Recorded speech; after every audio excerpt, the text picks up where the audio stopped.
கர்த்தருடைய பரிசுநாமத்துக்கு ஸ்தோத்திரம். நம்ம கிறிஸ்தவர்களுக்கு கொடுக்கப்பட்ட ஒரு பெரிய ஒரு கிஃப்ட் என்னன்னா, கர்த்தருடைய வேதாகமம் தான். இந்த உலகத்துல நம்ம எப்படி தேவனுக்கு பிரியமாய் வாழணும், ஒரு பிரித்தெடுக்கப்பட்ட ஜனமாய், கர்த்தருக்கு பிரியமாய், பாவம் இல்லாம, பரிசுத்தமா எப்படி வாழணும்னு சொல்லி நமக்கு கொடுக்கப்பட்ட ஒரு புத்தகம் தான் வேதாகமம். இது தேவனுடைய ஆவியானவரினால் கொடுக்கப்பட்டது.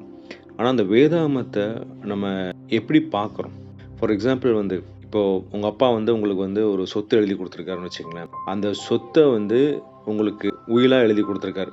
அந்த உயில நம்ம எப்படி படிப்போம்? இல்ல இன்ச் பை இன்ச்சா ஒவ்வொரு வேர்ட் பை வேர்டா எங்க பணம் இருக்கு? எங்க சொத்து வச்சிருக்காரு? எங்க நிலம் வச்சிருக்காரு? அப்படின்னு சொல்லி நம்ம தேடி தேடி படிப்போம் இல்லையா? ஏன்னா அது பணம் உங்க அப்பாவோட ஆசீர்வாதம். அதுவே கடவுள் நமக்கு எழுதி குடுத்த ஒரு பெரிய சொத்து வேதாகமம் தாங்க. எவ்வளோ கிறிஸ்தவர்கள் அந்த வேதாகமத்தை ஒரு முறை கூட ஃபுல்லாக படிக்கல. கடவுள் நமக்காக கொடுத்த ஒரு பெரிய பொக்கிஷம்.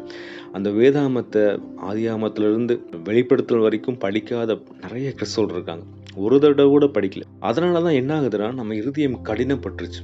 நம்ம தேவனுக்கு பிரியமாய் நம்மளால ஏன் வாழ முடியலன்னா, நம்ம இருதயம் ஒவ்வொரு நாளும் கடினப்பட்டு கொண்டே இருக்கிறது. வேதத்தில் இருக்கிற நிறைய மறைப்பொருள்கள் நமக்கு தெரியறதில்ல. நல்ல ஒரு எக்ஸாம்பிள் யோசியா தான். யோசியாவை பழைய ஏற்பாடு காலத்தில் பார்த்தீங்கன்னா 8 வயசுலேயே ராஜாவாயிட்டார். 8 வயசுலேயே ராஜாவாயிட்டு கடவுளுக்கு பிரியமாய் நடக்க ஆரம்பிக்கிறார். அவருடைய ஹிஸ்டரி நீங்கள் படித்து பார்த்தீங்கன்னா, தேவனுக்கு பிரியமாய் எல்லாத்தையும் தோப்பு விக்கிரகத்தை அழிக்கிறாரு, விக்கிரகங்களை உடைக்கிறாரு, எல்லாத்தையும் எரிச்சு போடுறாரு, எல்லாம் பண்ணுறாரு.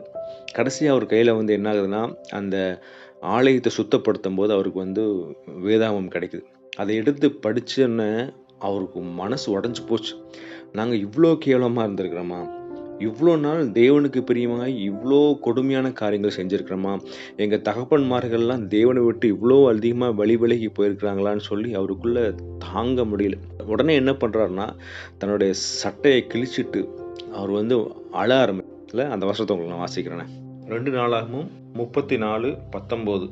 நியாயப்பிரமாணத்தின் வார்த்தைகளை ராஜா கேட்டபோது அவன் தன் வஸ்திரங்களை கிழித்து கொண்டு, வசனத்தை கேட்ட உடனே என்ன பண்ணிட்டாரு, அவர் வஸ்திரத்தை கிழிச்சிட்டார். வஸ்திரத்தை கிழிக்கிறதுனா என்னன்னா, அவர் ரொம்ப ஃபீல் பண்ணி அழுகிறார், ஹம்பிளாரார்.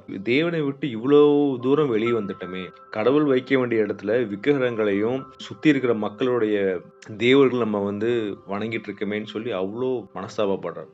நம்ம இன்னைக்கு வேதம் கையிலேயே இருக்கிறது, எங்கேயுமே போகல. ஈவன் மொபைலில் கூட வச்சுருக்கிறோம். நம்ம அந்த வேதத்தை படிக்கிறோம். அந்த வேதத்தை படித்தாதாங்க நம்ம இருதயத்தில் அதை மாற்றம் கொண்டு வரும்.